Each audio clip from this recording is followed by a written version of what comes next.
What's up everybody, and welcome to the World of Warcraft patch 6.0 survival guide. In this video, I'll give you a quick walkthrough of some of the most important changes coming in patch 6.0.2, the Iron Tide. Remember, for the full details on everything that's happening and why, there are complete patch notes with developer insights available at worldofwarcraft.com. The first thing you'll probably notice when you log into the new patch is that many of our original character models have been updated. The human, orc, dwarf, undead, night elf, tauren, gnome, troll, and Draenor models have all been given a massive visual update, with higher quality models, smooth animations, and more detailed facial customization options. We've done our best to make your new and improved character feel as much like the original as possible, but if you're not completely happy with the new you can hit up the nearest barber shop to change your hairstyle, accessories, and even check out the new face options.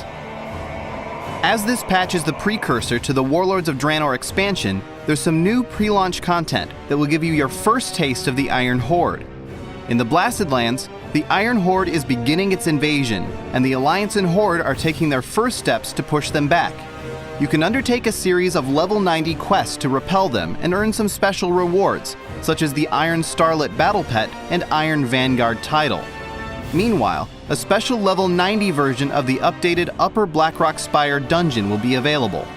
That version of the dungeon, as well as the Blasted Lands rewards, are only available until Warlords of Draenor launches, so be sure to check them out. The next thing you might notice is what we're calling ability pruning. Over the years, we've added more and more abilities to each class, to the point where we were actually running out of room for them on your action bars. With Warlords of Draenor and patch 6.0, we wanted to refocus each spec's ability set on their core gameplay, and make sure every spell was there because it's fun and interesting, and not just another button to push. Some abilities are now only available to certain specs, and some have been removed entirely. We also took a hard look at crowd control abilities, and thinned those out substantially, especially in PvP, where it can be frustrating to lose control of your character for extended periods of time. Patch 6.0 also includes some major changes to gear. The biggest one is what we've been referring to as the stat squish. Each new expansion has brought exponentially higher numbers, both on your gear and in the amount of damage and healing you deal or receive. We wanted to bring those numbers down to earth a bit, so we've gone through and adjusted gear from previous expansions to scale at a more reasonable rate. The end result is that you'll see a lot lower numbers on your gear and in the amount of damage or healing you do. You'll also have slightly fewer hit points, though we've purposefully left health pools a bit higher to make burst damage less important, particularly in PvP. And don't worry, we've squished all of the creatures in the game too, so you're every bit as effective against them as you were before the squish. Aside from the stat squish, we've added some new stats and removed some others. Hit, expertise, dodge, and parry have all been removed from gear and replaced with some new stats: bonus armor, multi-strike, and versatility.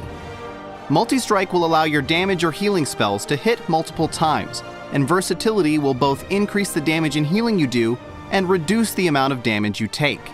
If you're not sure which stat you should go after, check your spellbook. Each spec now has a passive ability that gives a raw benefit to one secondary stat. Bonus armor is a new stat for tanks that will reduce the amount of damage you take, and only appears on rings, necklaces, cloaks, and trinkets. We've also replaced spirit on a lot of gear, but greatly increased both base mana regen and the amount of regen you get from spirit, to compensate for having less of it on your gear. Valor and Justice points have been removed from the game, and any Valor or Justice points you had have been converted into gold. Most of the stuff you used to buy with Valor or Justice, you'll now buy with gold instead, with a couple of exceptions. Item upgrades can now be purchased with lesser charms of good fortune at 50 charms per upgrade. Heirlooms are still available via honor points, the Darkmoon Fair, and the Argent Tournament in Icecrown, but the NPCs that sold them for Justice points have been removed temporarily while we work on the Heirloom Collection feature for a future patch. Speaking of which, one of the new features in patch 6.0 is the Toy Box Collection.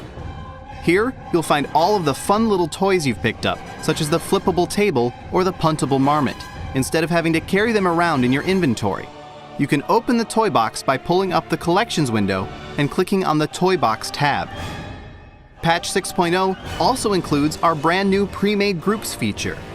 You can find it by opening the Group Finder and selecting Pre-Made Groups.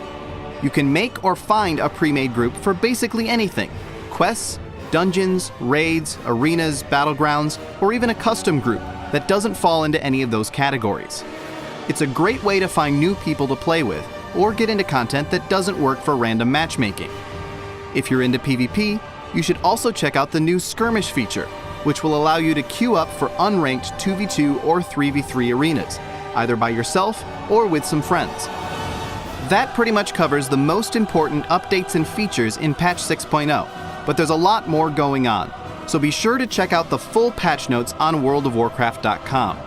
It'll give you a complete listing of everything that's changed, along with insight and explanations directly from the development team. Thanks for watching this video, and we'll see you in Azeroth.